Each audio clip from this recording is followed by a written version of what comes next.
Hi, I'm Derrick Jensen. This is Resistance Radio on the Progressive Radio Network. My guest today is Katie Singer. Her last book, An Electronic Silent Spring, reports on the effects of electromagnetic radiation emitted by mobile phones, Wi-Fi, and cellular antennas on wildlife and public health. Her current work focuses on the Internet's energy use, extraction demands, greenhouse gas emissions, toxic waste, and worker hazards. Katie spoke about the Internet's footprint at the United Nations 2018 Forum on Science, Technology, and Innovation. In 2019, she spoke on a panel with Dr. James Hansen about the Internet's impacts on climate disruption. Her websites are www.ourweb.tech, T-E-C-H, and www.electronicsilentspring.com. So first off, thank you for your work in the world, and second, thank you for being on the program. Oh, I'm so glad to be here. Thank you. So my first, and I hope, well, my first question is, so what are the costs of the Internet? We think it's just a free thing. You know, I type in best band of 1978 on Google and I get some result, and it didn't cost anything. What are the true costs of the Internet? That doing a Google search, what's real? What does it really take? And I also like to say, what does it really take for us to do this conversation and to put it on radio? To start with, we each need a device. So I've got a corded landline here. You've got a computer that's recording on Skype. So you need the computer, then you need the software, Skype, then we need access networks. So that would be the cellular sites and the phone wires, the cell towers, the routers, all of those things that will take the data from our conversation and transmit them so we're communicating between each other. And then we need a data storage center. We might actually need multiple data storage centers. So those are three things. We each have our devices, we need access networks, and we need data storage centers. Any online activity needs all of those three things. It can't go anywhere without those three things.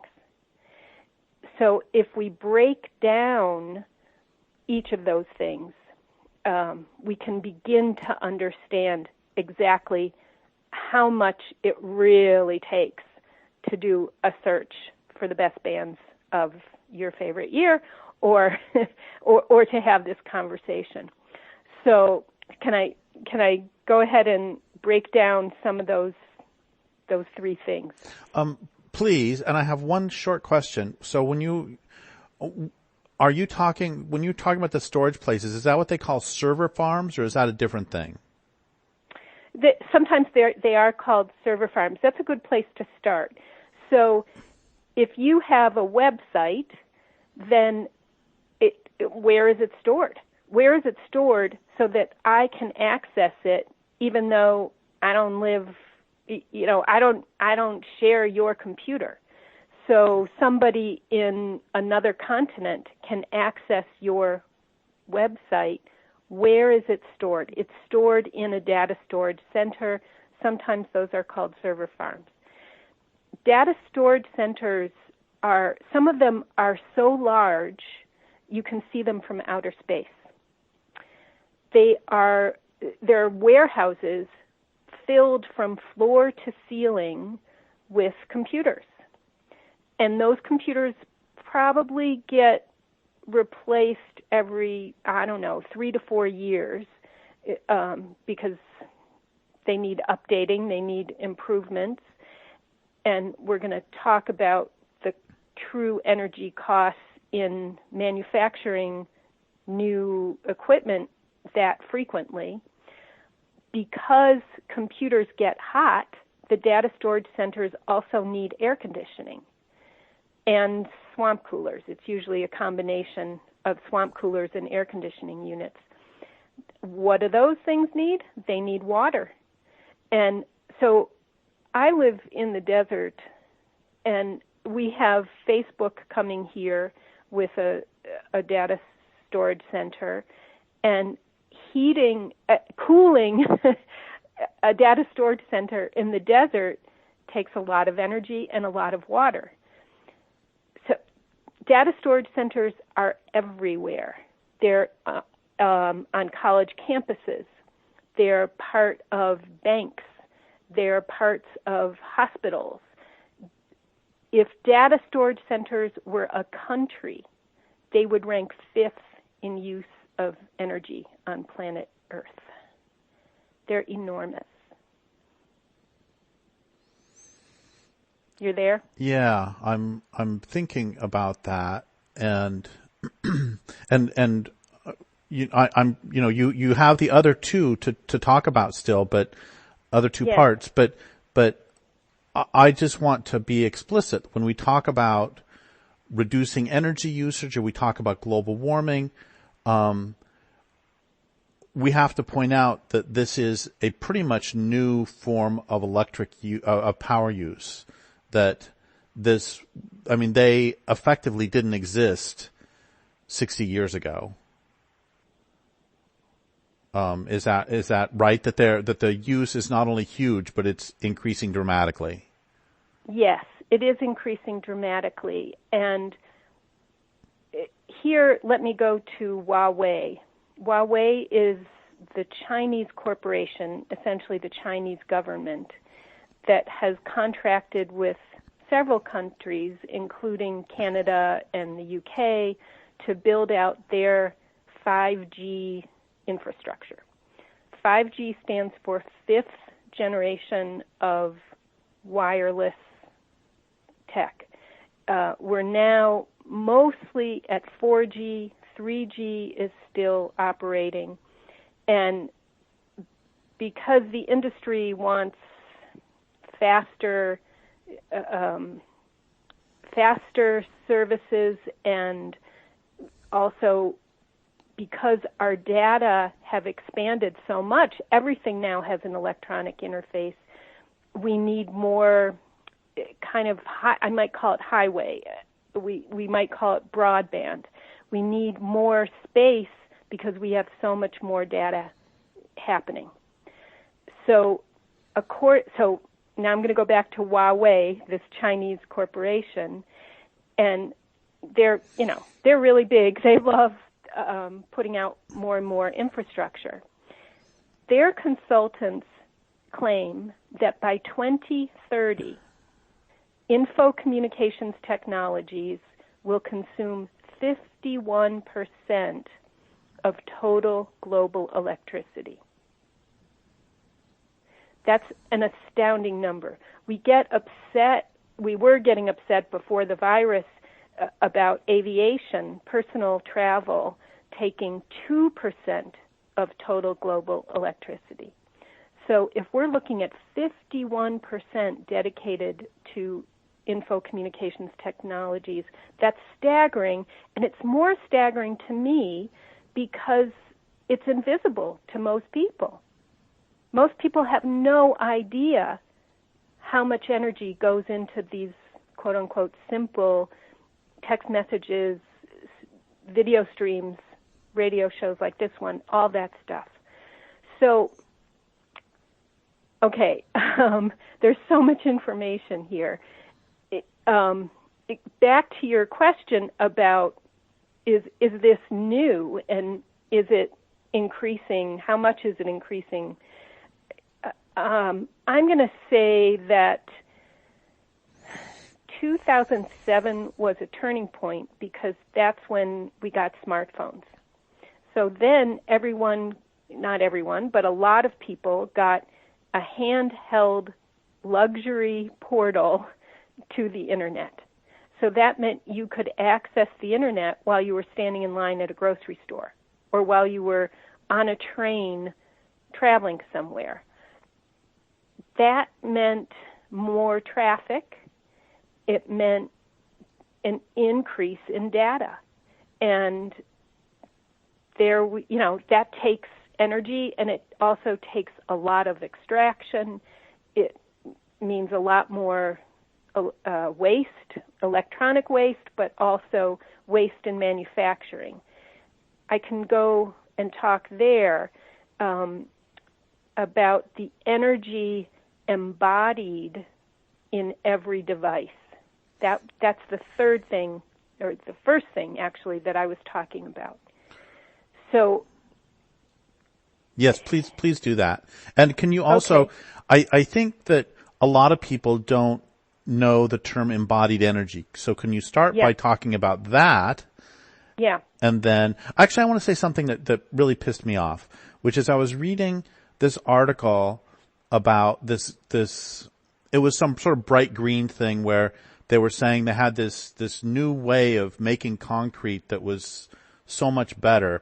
And he said, I'm looking at this pristine landscape where the only polluting thing is my car. And he was talking about the gas, the stuff coming out of the exhaust pipe. And that let me know that even this environmental reporter had no clue what embodied energy is, because the only thing he cared about was the pollution from the tailpipe as opposed to the pollution that made the car. So I think we need to go really basic on this before you talk about what are the embodied energy costs of a smartphone. What are embodied energy costs in the first place? Yeah, exactly. Okay. So if we look at cradle-to-grave energy use, or every device has a lifespan from its cradle to its grave. The cradle stage is when it's designed, and then we start to go into, I don't know what it's called, the mining stage, where the ores that will be used to manufacture it and make it function, those need to be extracted and refined, washed and refined and smelted and transported to the next station. There are solvents that need manufacturing. There are metals that need melting and bending. There are assembly plants where all this stuff comes together. There's an enormous amount of cargo shipping because this is a tremendous international operation. If I can give you a study that looks at the cradle-to-grave energy use of a laptop. 81% is embodied. That means 81% of the energy will be used before the end user turns the laptop on for the first time. So that means the stage from when the end user turns it on for the first time, that's the operational stage, until the laptop is discarded. That's the grave, the end of life, the grave for this laptop. The operating energy use plus the end of life operating use total 19% of total energy used. 81% of the energy used is embodied. And we have to have those in order to access the internet. We have to have, in order to access the internet, one smartphone it includes more than 1,000 different substances. Each of those substances has its own energy-intensive, toxic waste-emitting, greenhouse gas-emitting, worker hazard conditions, an international supply chain for every one of those 1,000 substances in one smartphone. So, and that is just for the smartphone. It doesn't include the data storage centers or the cell sites that make your device work. Like if you don't have cell towers, then, it's not going to work. If you don't have electricity powering the cell sites and battery backups when you have power outages, you're not going to be able to stream a video or send an email. So you said that there were three things necessary. There's and I got these in the wrong order, but you've got the device, the embodied, let's say the embodied energy in the device. Okay. That's a major guzzler of energy by the internet. And we haven't talked about rare earths yet. You want to talk about rare earths now, or you want to talk about them later? Let's go. I want to talk about them, but let's just clarify. The energy embodied in every device is one of the main guzzlers of the internet's overall energy use. Then there are the access networks. Those are the cell sites. And then the third thing is the data storage centers. Okay, you haven't talked about number 2. Do you want to talk about let's talk about number 2 before we go to the rare earths? The rare earths. Sure. So, and this is changing all the time because, as I said, we're going now from 4G to 5G. We're not getting rid of 4G, but we're adding 5G. That's the 5th generation of wireless infrastructure. So right now, if you're at the grocery store and you want to send an email message to somebody or check out a website while you're standing in line at the grocery store, then you have a device in your hand, a laptop or a smartphone. In order to send the email, you're going to connect with the nearest antenna. And that could be on what we call cell towers. And then that cell tower will take your message and transmit it to the person you're emailing. And they will need a cell site near them to help with that transmission. I'm sorry, how does it get from the cell phone tower outside Safeway to the cell phone tower outside your house? How does it get in between those two? Those are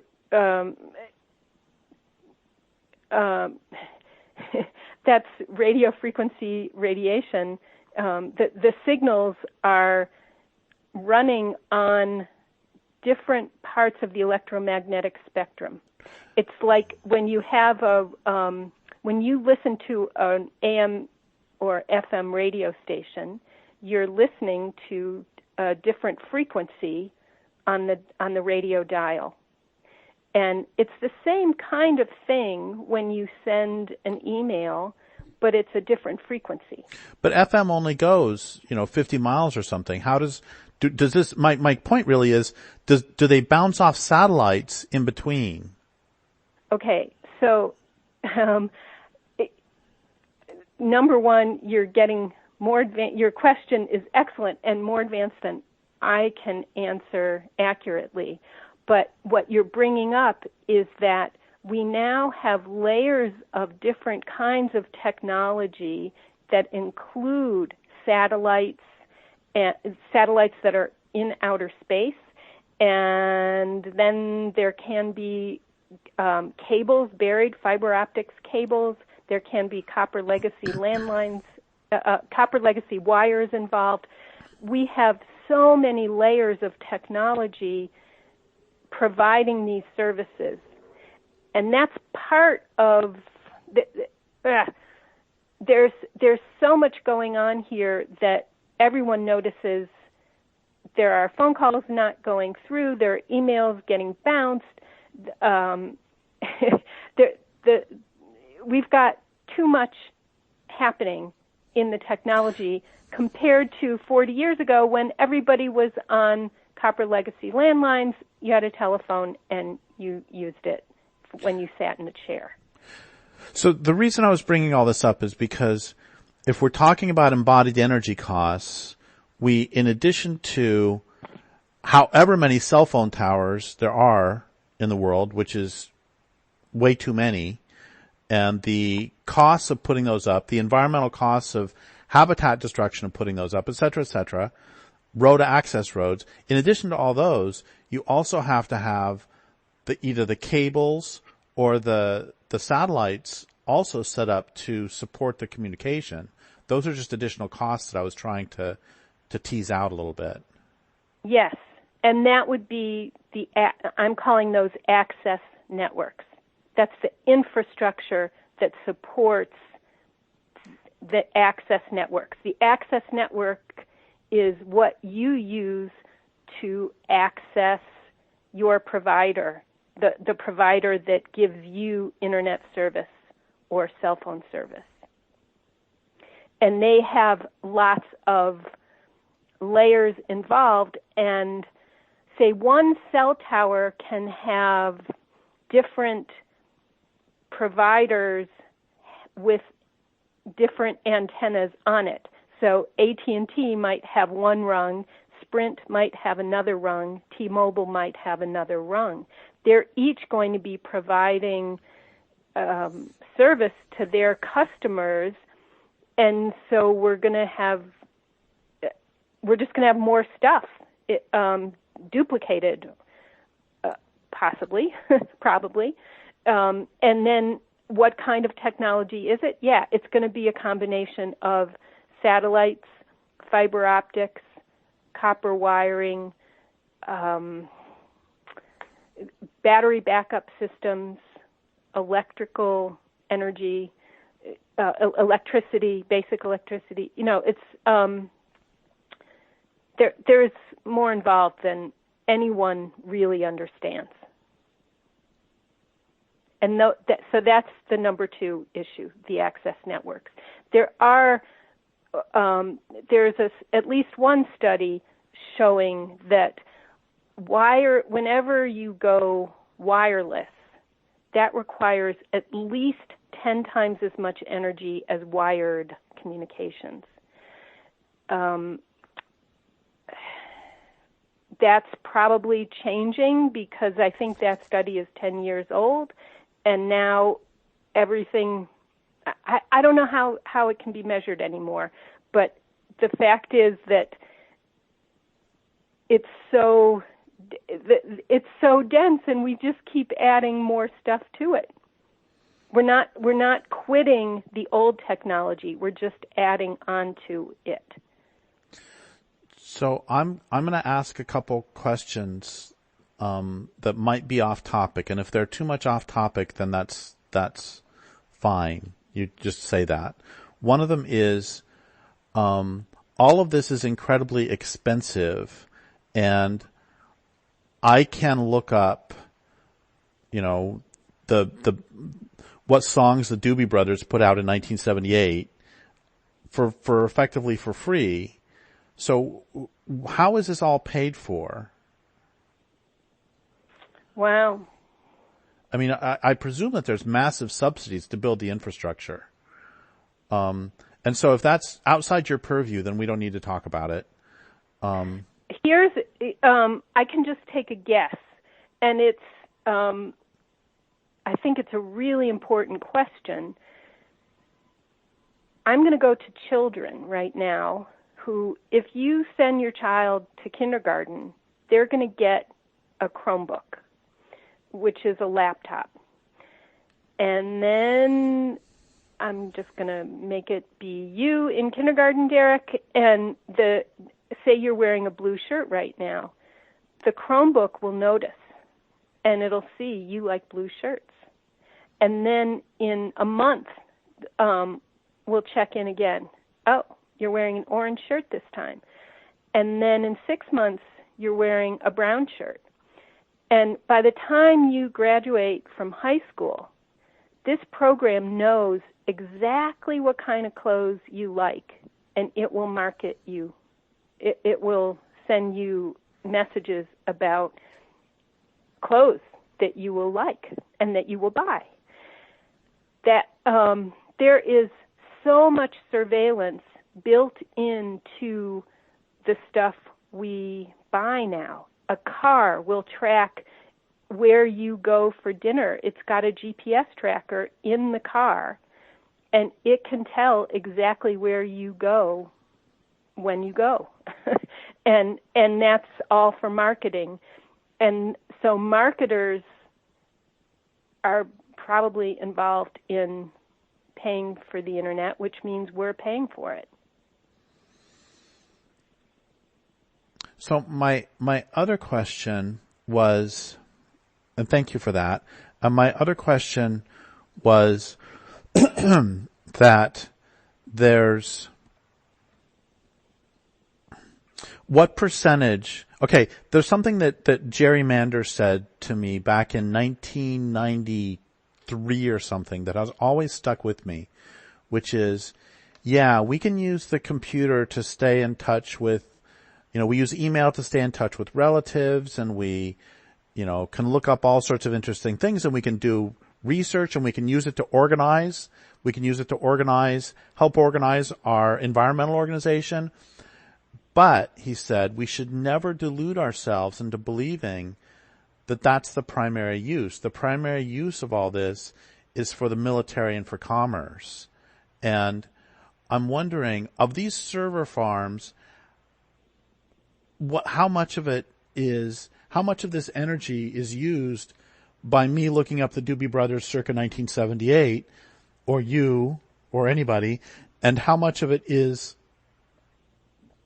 actually used to, his point was that globalization for as we know it. Or for, yeah. Well, what I was getting at was surveillance some, but really, his point was you can't have the complex shipping out of Singapore Harbor without the massive computers. And you can't keep track of the global economy without all of this. And what percent of this internet is created and used for, grandma to see a little video of her granddaughter, and how much of it is used to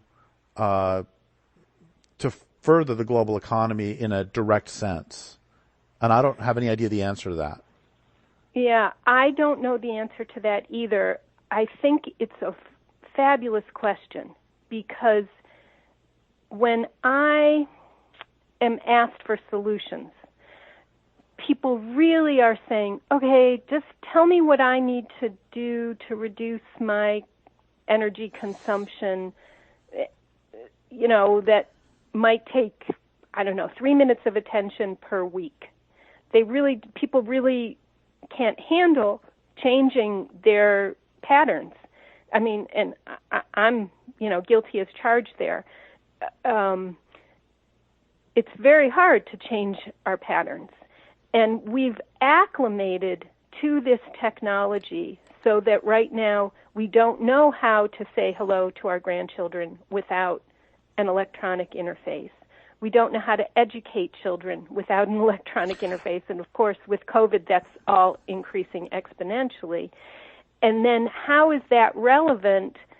It's like if I don't know what control really any of us have individually over this system.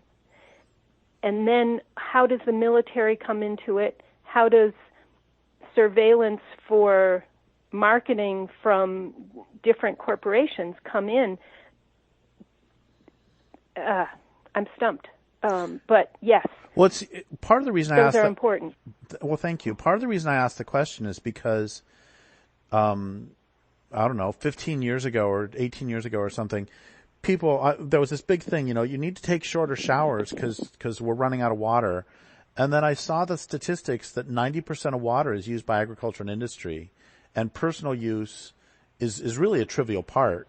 And it's even more so for waste, that 97% of waste production is by agriculture and industry. Only 3% is really personal.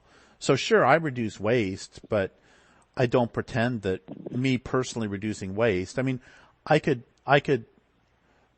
take a sledgehammer to this computer and then never get another computer, and that's not going to stop. That's not going to stop the cell phone towers. It's not going to stop the server farms. It's not going to make any difference on the larger scale. Personal change doesn't equal social change is really the point. And that's where I'm not sure.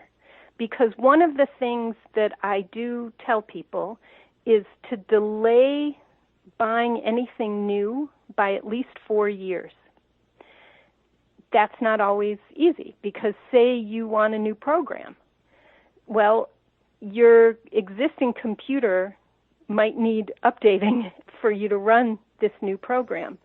And so if you buy a new computer, then that might not be compatible with your existing printer. And so you've just bought 2 new items, and they will each have that enormous amount of energy embodied in the new computer and the new printer. And then you've got the older computer and older printer ready for garbage. So the more you can delay buying anything new, that does matter. That does limit growth at some level.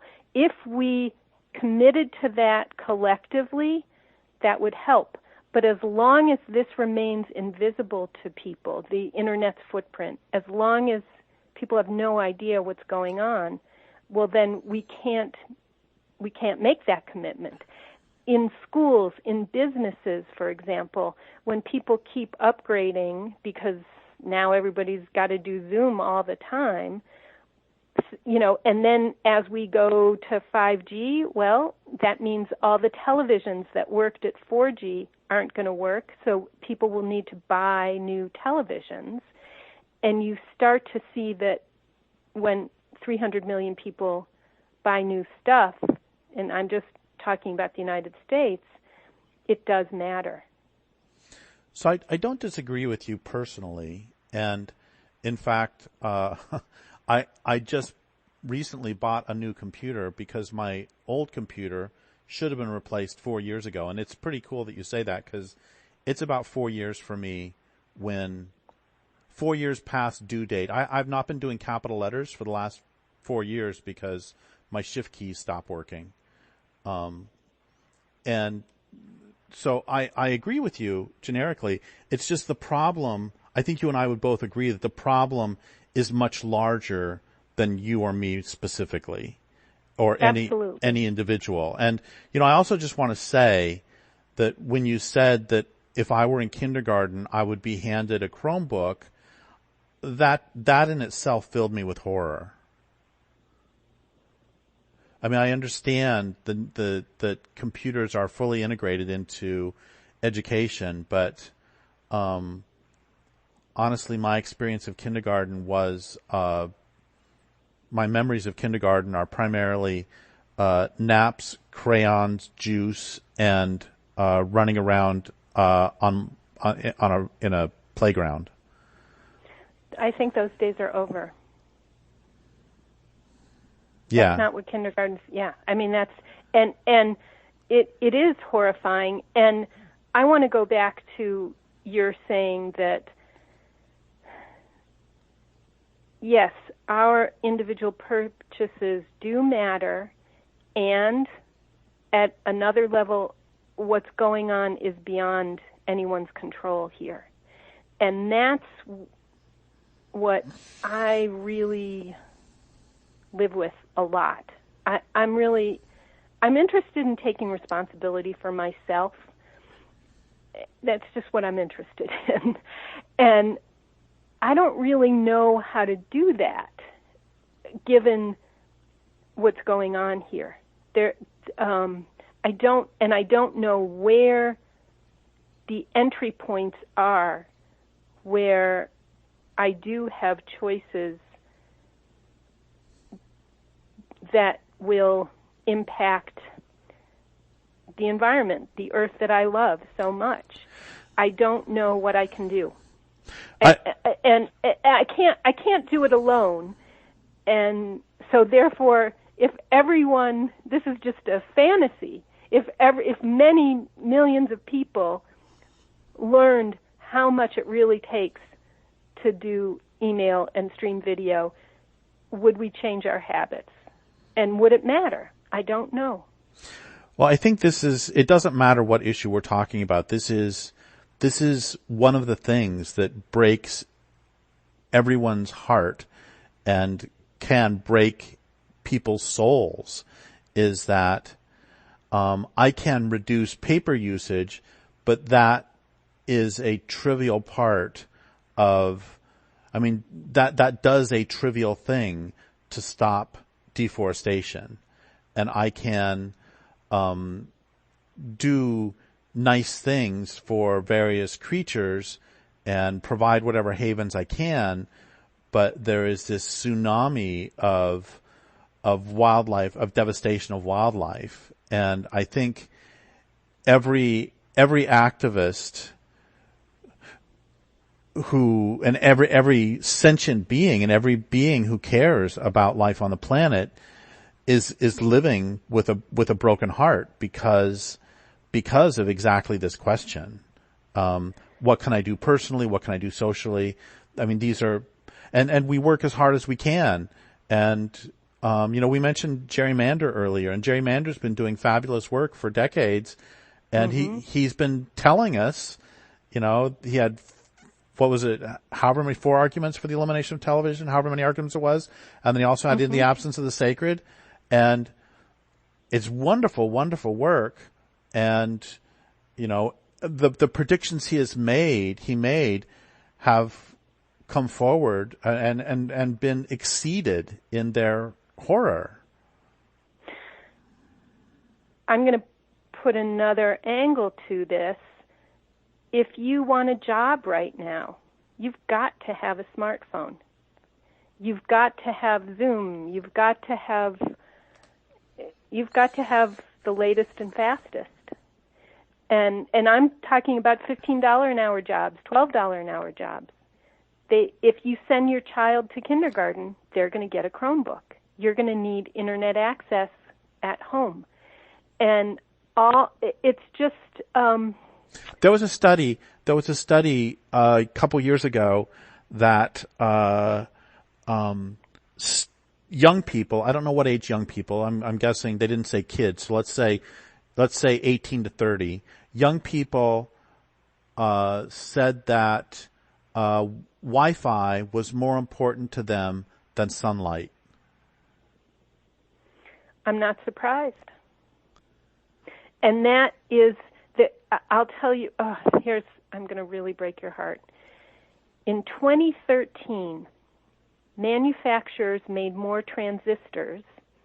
Those are, the little teeny tiny things in every computer that hold memory and make apps and transmit things and have sound quality, blah, blah, blah. So manufacturers made more transistors than farmers grew grains of wheat or rice. Now, manufacturers make 1,000 times more transistors than farmers grow grains of wheat and rice combined. So if you look at the balance between food and transistors, we've got 1,000 times more transistors than grains of wheat and rice combined. So there's a couple directions to go here. We have about 10 minutes left. And one is you haven't talked about rare earths yet. And so we could go way back to that, which I think is important. Or we could also, the other thing that I keep thinking about as we talk about all this is how, excuse me, Lewis Mumford talked about how there are authoritarian techniques.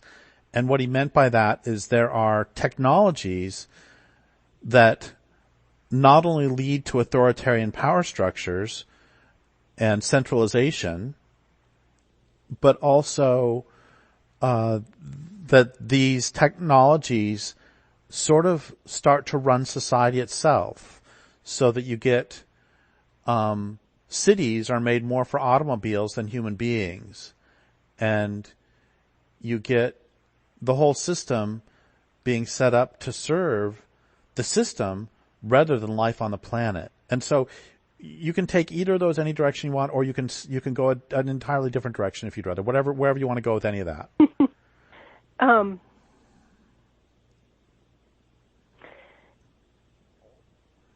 I'll tell you.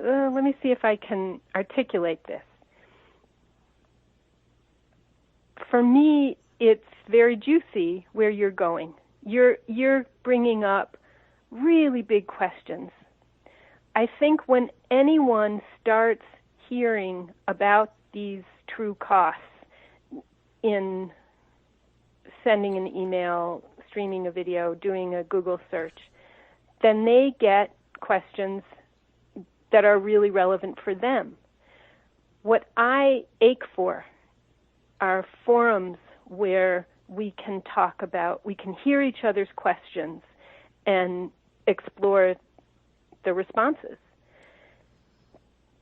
There, again, the internet is the largest thing that humanity has built. And its electricity use, greenhouse gas emissions, toxic waste emissions, extractions, worker hazards are all in proportion to it being the largest thing we've built. Surveillance comes in, military use of technology, exposure to electromagnetic radiation. All of those things are relevant, and there's no way anyone can keep track of all of them. And how do we talk about this stuff? That is such a question. And, okay, for those of us who are concerned about reducing our overall consumption, how does media use play into that? What's really constructive? These are such worthwhile questions. We need places where we can discuss them and learn from each other.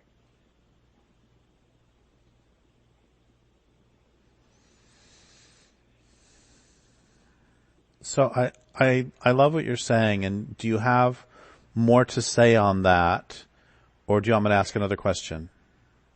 You know what? I've got an idea. I posted a page on my website. It's called The Campaign to Reduce Our Internet Footprint.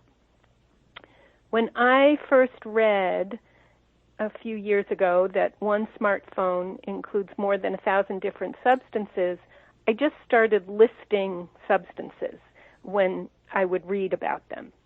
And I would put resources on the page.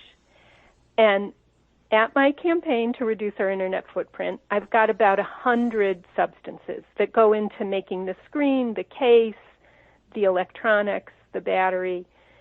And then I've got questions like, okay, where is this stuff mined? Are children involved in mining? How much is a miner paid for a daily wage? What are the impacts of washing the ores on the region's waterways? Where is the nearest smelter, or where is the ore smelted? Those kinds of questions. And then I've got resources. My idea is that if every person researched one substance and shared it with their classmates, their neighbors, their family members, we would get enlightenment pretty quickly. So I'm thinking, yes, go to ourweb.tech/campaign. It's also available in French. ourweb.tech/campaign. And that can give people, it's staggering to see that list, and it's only a fraction of what really goes into a smartphone. There's stuff, like there's gold, there's silver, there's copper, there's coltan. more people have been murdered over coltan than any other single event since World War II, and very few people have heard of it. When coltan is columbite tantalite. Did I say that correctly? You're the geologist here. When it's refined to a powder, it will hold charge. So far, you can't have a mobile phone without coltan, and we're talking around 10 million people murdered in the mining of it.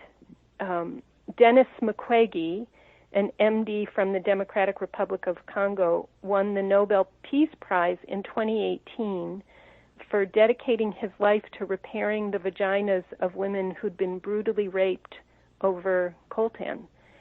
And again, few people have heard of it. That's one substance in a smartphone.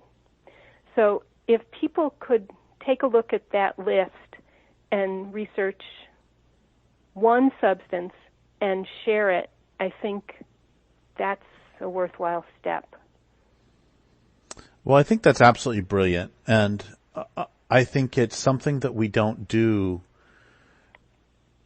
often enough. We presume that, and it doesn't matter whether we're talking about the grains that went into our spaghetti or anything else. We don't, or the coltan on the smartphones. We don't think about where the things came from, and we don't think about the atrocities along the way that brought them to us. And I absolutely love your suggestion. I've been sobered, since the virus started, and food supplies have really changed in the grocery stores. And I've been trying for years to grow vegetables, and we put in a fair amount of energy into our garden, and I think maybe we grow 0.5% of our food. So I am so appreciative that I can go to a grocery store and buy kale for $2.50, which seems like a lot of money on one hand, but then compared to what it really takes to grow the kale, I'm astounded. And so I can see that supply chain right in front of me now with groceries. How do we make the supply chain of what's involved in our devices and our telecom infrastructure, how do we make it visible in the same way that I've learned what it really takes to grow kale? I don't know if that's clear, but no, it is. And we have like just a couple minutes left. Are there any things you've wanted to say that I haven't asked the right question to get you to say?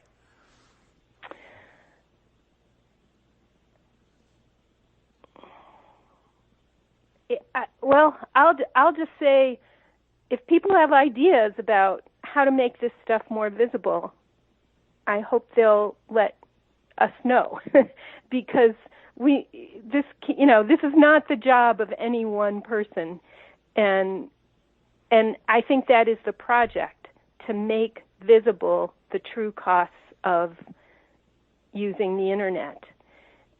I'm going to add one other thing, which is there are about 3 billion people who do not yet have access online. They don't have web access. And in order for them to have educational opportunities and economic opportunities, they need access. Well, that will mean an awful lot more of embodied energy for their devices, a lot more extraction, and a lot more infrastructure built out. How are we going to balance that? So we could say, well, you and I will need to reduce our media use drastically so that they can have a little bit. What are we going to do? Or are we just going to keep it unfair where 3 billion people will just not have access? There's so much to talk about here, and that would be, I'll just say that one again. We need places to talk about this stuff. I'm really grateful that we've had this conversation. So this would be a great place to end, but I want to bring in one more word and see if you have anything to say about it, and that's the word addiction. 'Cause it's extraordinary to me how quickly these items have gone from essentially a luxury to having a necessity, and to having people do nothing but stare at a screen all day long. Someone told me a year ago, whenever something is considered a necessity, it's really hard to argue against it. And yeah, we've got addiction here, but that's almost irrelevant, because it's like if you're addicted to food, how do you get by? Because you need the food. And again, if you want a job, or you want to send your child to school, or you just want to function in this society, you're going to need all this equipment, and you're going to need all the infrastructure. How do we argue that we want to reduce the consumption? I don't know. Oh, well, everything you've said has been so important, and I would like to thank you so much for raising these issues and for talking about them honestly and openly. And I would like to thank listeners for listening. My guest today has been Katie Singer. This is Derrick Jensen for Resistance Radio on the Progressive Radio Network.